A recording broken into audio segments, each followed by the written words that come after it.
एक बार की बात है, भगवान गौतम बुद्ध के सभी शिष्य उनके प्रवचन सुनने के लिए एक साथ बैठे हुए थे। कुछ देर बाद बुद्ध अपने साथ एक रस्सी लेकर आए। तथागत के हाथ में रस्सी देखकर सभी शिष्यों को हैरानी हुई। बुद्ध अपने आसन पर बैठे और उन्होंने रस्सी में एक के बाद एक 3 गांठ बांध दी। इसके बाद उन्होंने शिष्यों से पूछा कि क्या ये वही रस्सी है जो गांठ बांधने से पहले थी। इस प्रश्न के जवाब में एक शिष्य ने कहा कि तथागत, इसका उत्तर थोड़ा मुश्किल है। ये हमारे देखने के तरीके पर निर्भर करता है। एक तरह से तो रस्सी वही है, इसमें कोई बदलाव नहीं है। वहीं पर एक अन्य शिष्य ने कहा कि अब इसमें 3 गांठें लगी हुई हैं, जो कि पहले रस्सी में नहीं थी। इसे बदला हुआ भी कह सकते हैं। कुछ शिष्यों ने कहा कि वास्तव में मूल रूप से रस्सी वही है, लेकिन बदली हुई दिख रही है, लेकिन इसका मूल स्वरूप बदला नहीं है। शिष्यों की बात सुनकर बुद्ध ने कहा कि आप सभी सही बोल रहे हैं।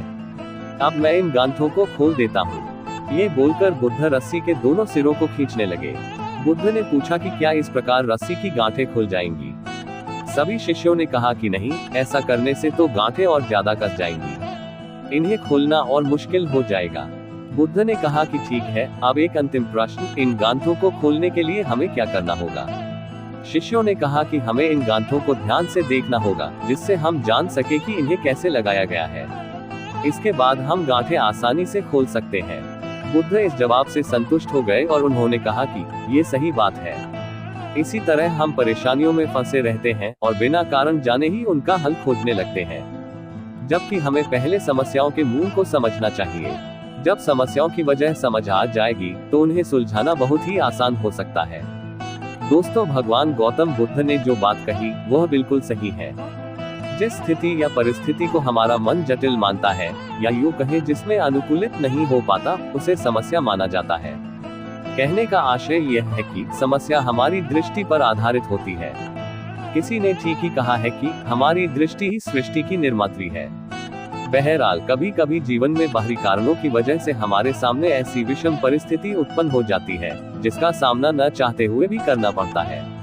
ऐसी दशा में हम क्या करें और कैसे उससे निपटें, अर्थात वस्तुगत रूप से कौन सी प्रक्रिया अपनाएं। इसे समस्या समाधान कहते हैं। जीवन में समस्याएं तो आती ही रहती हैं। दरअसल समस्या विहीन जीवन की कल्पना नहीं की जा सकती। समस्या आने पर उसे कैसे हल करें, यानी उसका समाधान कैसे निकालें। इस संदर्भ में कुछ महत्वपूर्ण बातों को जान लेना जरूरी है। जैसे सबसे पहले मन में झांके कि कौन सी ऐसी बात है जो आपको मूल रूप से तनाव दे रही है।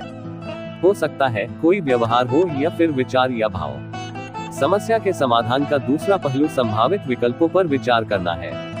आपके मन मस्तिष्क में उसके हल के लिए जितने विकल्प हो सकते हैं उन्हें लिख डालें। इसके बाद तीसरी महत्वपूर्ण बात है सबसे उपयुक्त विकल्प का चयन करना। आप बारी बारी से एक एक विकल्प को व्यवहारिकता के आधार पर निस्तारित करते चले। कहने का आशय यह है कि जो सबसे ज्यादा उपयुक्त लगे उसका चयन कर ले। ध्यान रहे, एक एक कर विकल्प को खत्म करते चले और उसे कागज पर भी निपटा दे, अन्यथा बार बार ध्यान उन विकल्पों पर जाएगा और समय यूं ही बर्बाद होता रहेगा। इस तरह की क्रिया अपनाने पर जो विकल्प अंत में बचेगा वही सबसे उपयुक्त होगा।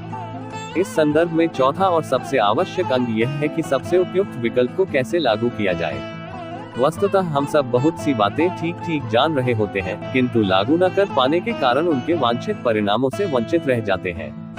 सच तो यह है कि इस तरह के जानने को जानना कहते ही नहीं। जानना वही है जो जीवन में लागू किया जा सके।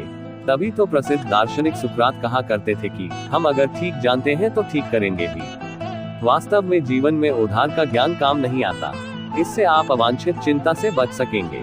तो दोस्तों, समस्या का समाधान बिल्कुल हो सकता है, बशर्ते हम शांत मन से समाधान खोजें। एक शांत दिमाग हमें बहुत सारे विकल्प देता है। जो सबसे उपयुक्त विकल्प लगे उसे हम अपने जीवन में उतारकर समस्याओं से निजात पा सकते हैं।